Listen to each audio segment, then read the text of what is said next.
모든 것이 잘 될 때는요, 우리가 누구나 믿음을 이야기할 수 있습니다.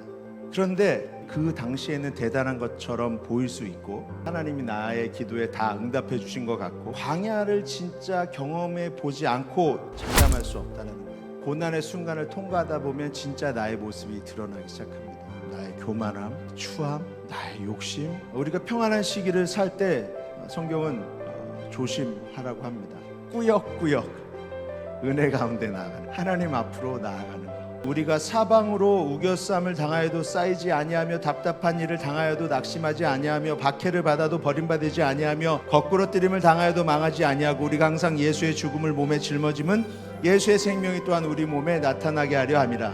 이게 우리가 가지고 있어야 될 믿음의 태도겠죠. 사단의 공격 가운데 하나님의 임재가 공존할 수 있습니다. 하나님의 통치 안에 있다라는 거예요. 환경이나 사람이나 다른 것 보지 않고 하나님께만 초점을 맞출 때 두려움이나 공포가 들어올 수 없다는 거예요. 내가 완전히 하나님께 사로잡힐 때, 고난 가운데서 하나님은 우리에게 족한 은혜를 주신다라는 것입니다. 때에 맞는 은혜와 피할 길을 주신다. 우리의 생각이나 우리의 방법과 다를 수 있지만 하나님은 분명히 가장 합당한 모습, 가장 합당한 때, 가장 합당한 방법으로 역사하신다라는 사실입니다.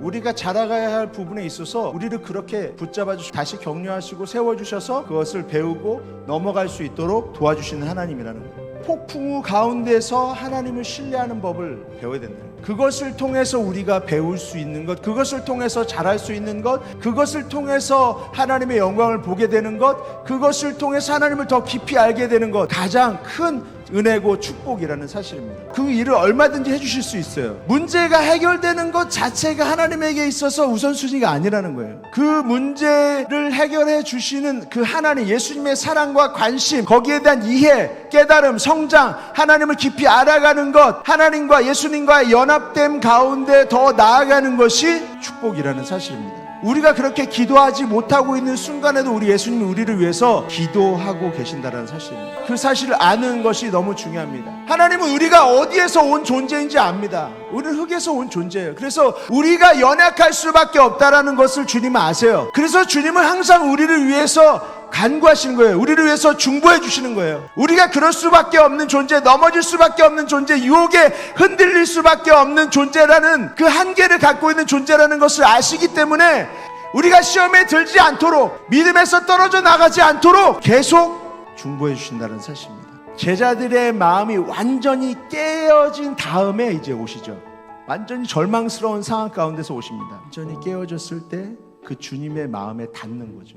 주님의 가슴에 닿는 거예요. 주님의 성품에 이해가 일어나는 거예요. 주님의 비밀한 뜻에 깨달음이 이루어지는 거예요. 우리가 누군가를 진짜로 이해하고 그 사람을 알 때 그 사람과 더 연합이 이루어지잖아요. 그렇죠? 주님은 그걸 원하시는 거예요. 우리와 주님 사이의 연합.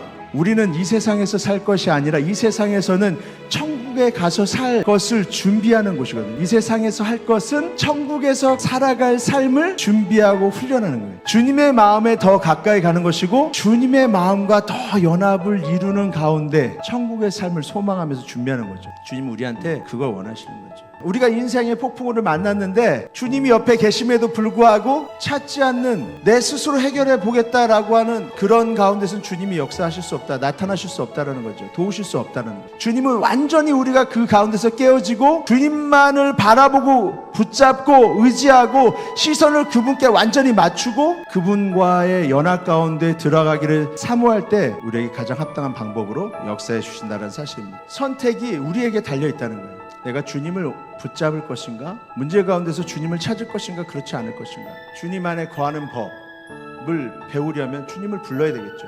예수님이 제자들을 바다로 보내셨을 때 빠져 죽으라고 보내신 게 아니죠.